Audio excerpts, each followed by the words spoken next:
Tudo bem, pessoal? Vamos para a videoaula. Nesta videoaula 7, nós vamos falar sobre a Antiguidade Romana a Humanitas.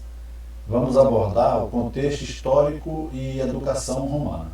Oriento que vocês leiam o capítulo 4, Antiguidade Romana a Humanitas, mais os textos complementares e também que façam o fichamento dos tópicos que estão sob responsabilidade do seu grupo. Como nós já tínhamos mostrado neste mapa para vocês, enquanto as civilizações da Antiguidade Oriental se desenvolvem aqui ao norte da África e no Oriente Próximo, Oriente Médio e Extremo Oriente, no continente europeu também se desenvolvem outras civilizações, dentre elas a civilização clássica Grécia e Roma. Nós vamos falar agora da educação romana. Existem duas versões para o surgimento de Roma. A primeira está na obra de Virgílio, Eneida, e conta ali a história de Rômulo e Remo e de como eles foram salvos e alimentados pela loba. A outra é a origem histórica, que remonta a 2000 anos antes de Cristo, quando parte do centro-sul da Península Itálica, onde se originou Roma em 753, foi povoada por tribos de provável origem indo-europeia, os chamados latinos, italiotas ou itálicos. Viviam do pastoreio ou da agricultura. Segundo a autora que estamos estudando, o Império de Roma se expandiu abrangendo toda a Europa, norte da África, parte da Ásia e Oriente Médio. Espalhou a língua latina e os costumes romanos e transmitiu a cultura grega. Até hoje, sentimos a influência greco-romana na civilização ocidental. Aranha 2006. A evolução da história de Roma começa com a realeza, que vai de 753 a 509 a.C. Durante a realeza, foi implantado a cultura de cereais e o comércio. Foi fundadas as urbes e também foi estabelecida as classes sociais: patrícios, clientes, plebeus e escravos. O próximo período é a República, que vai de 509 a 27 a.C. Neste período, há principalmente as contendas entre patrícios e plebeus. Há uma disputa muito grande por espaço entre essas duas classes sociais. São fundados os tribunos da plebe e são promulgadas pelos senados a lei Licínia Sestia. Essa lei ela permitia que um dos senadores fosse plebeu, e também a lei Canuleia, que permitia o casamento entre patrícios e plebeus. É nesse período também que são iniciadas as chamadas Guerras Púnicas entre Roma e Cartago e começa o expansionismo romano. E a cultura romana passa a ser extremamente influenciada pela cultura grega. O próximo período é o Império, que vai de 27 a 476 d.C. Nesse momento, há muito desenvolvimento cultural e urbano, estabelecida a burocracia e o direito romano. Constantino autoriza os cultos cristãos. Há a queda do Império Romano do Ocidente. Assim como os gregos desenvolveram a paideia, os romanos desenvolveram a humanitas. Então, a humanitas é o ideal da educação romana. Roma, ao contrário da Grécia, desenvolveu a concepção de império. Assim, o povo conquistado poderia ter cidadania romana em troca de pagamento de impostos. Mas o que é a humanitas? Para a professora Maria Lúcia Aranha, é a formação do indivíduo virtuoso, como ser moral, político e literário. A humanitas é algo equivalente à paideia grega, distinguindo-se desta por se tratar de uma cultura predominantemente humanista, sobretudo cosmopolita e universal. Assim, a humanitas busca caracterizar o ser humano em todos os tempos e lugares. Segundo o professor Gadotti, a humanitas é cultura geral que transcende os interesses locais e nacional. Então, pessoal, o que distingue Humanitas da paideia é que a Humanitas ela foi desenvolvida não só para os romanos, mas também para os povos conquistados. Então, por isso que ela é cosmopolita e universal.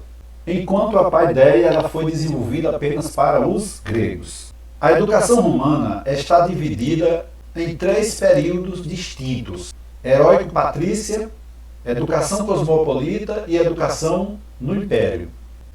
O primeiro período, heróico-patrícia, tem as seguintes características: perpetuação de valores, família extensiva, ou seja, a família ela envolvia tanto os familiares sanguíneos como todos aqueles que estavam próximos. Nós temos aí o chamado paterfamílias.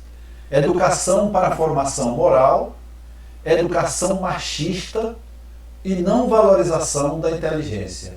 Nessa fase, a base da educação é a família. Nesse período, a criança até os 7 anos fica com a mãe ou a matrona, que é uma mulher respeitável. Depois, as meninas vão aprender prendas e serviços domésticos. O menino, ele é educado pelo pai, por um parente ou também por um escravo instruído.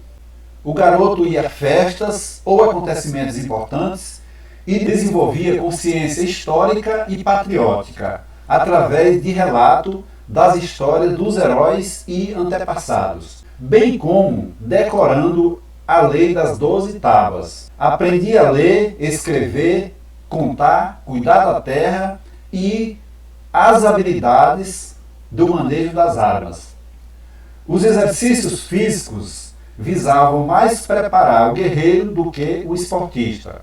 Aos 15 anos, o rapaz era levado pelo pai ao fórum e à praça central para ter contato com o comércio, assuntos públicos e privados e com o civismo.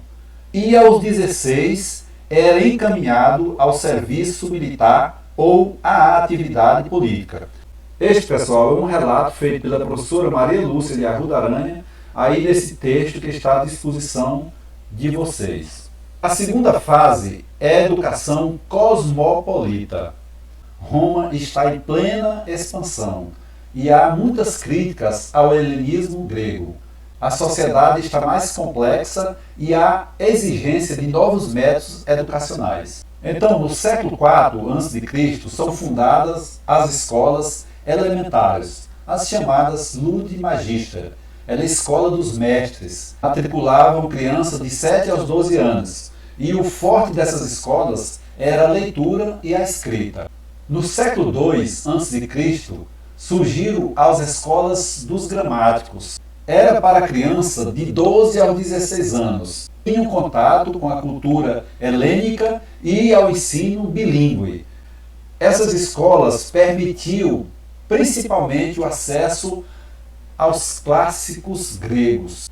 Então, pessoal, além do latim, essas crianças elas tinham acesso a outra língua. Geralmente era o grego. Nesse período são lecionadas principalmente as chamadas disciplinas reais: geografia, aritmética, geometria e astronomia. Era também ensinada a arte do bem falar e escrever. No século I a.C., há necessidade do terceiro grau. As escolas superiores eram geralmente para jovens da elite. Aparecem principalmente as chamadas escolas do retor, ou escolas do professor de retórica. Cursavam direito, política e filosofia, mais as disciplinas reais, e tinham direito também mais uma viagem à Grécia. Praticava-se a educação física, voltada para os esportes, mais as artes marciais, e prevaleceu nesse período a educação aristocrática e dualista. É importante destacar, pessoal, que a cultura grega influenciou extremamente a cultura romana. Além do idioma, Roma incorporou vários de seus padrões culturais. Vejam esta citação de Horácio: a Grécia vencida conquistou por sua vez o rude vencedor e a levou à civilização e ao bárbaro Lácio. Aqui, pessoal, nós temos uma referência de Horácio exatamente a esse processo, mostrando que, apesar de Roma ter conquistado a Grécia pelas armas, impondo a força, por sua vez, Roma foi conquistada pela cultura grega. Na educação no Império se observa o ecletismo greco-romano. Era mais complexa e organizada em relação ao período anterior. Havia a exaltação à nítida supremacia dos valores gregos. Então, pessoal, nesse período aqui já há a intervenção do Estado e a educação converte-se em educação pública. A criação de escolas municipais, oficialização da nomeação de professores para o ensino terciário e formação de toda a sistemática do direito romano. Podemos destacar que um dos legados mais importantes deixado pelos romanos para o Ocidente foi o desenvolvimento do direito. Nesse período aí, havia compilação de edito dos pretores, resoluções do Senado, decisões dos governadores e também as famosas ordenações dos imperadores. Todos esses documentos eram sistematizados pelos funcionários romanos e levados a todos os povos conquistados, em forma de leis. Muito bem, pessoal, vamos ficando por aqui. E na próxima aula nós vamos continuar falando sobre a Antiguidade Romana, a Humanitas, só que nós vamos destacar a pedagogia romana. Até lá!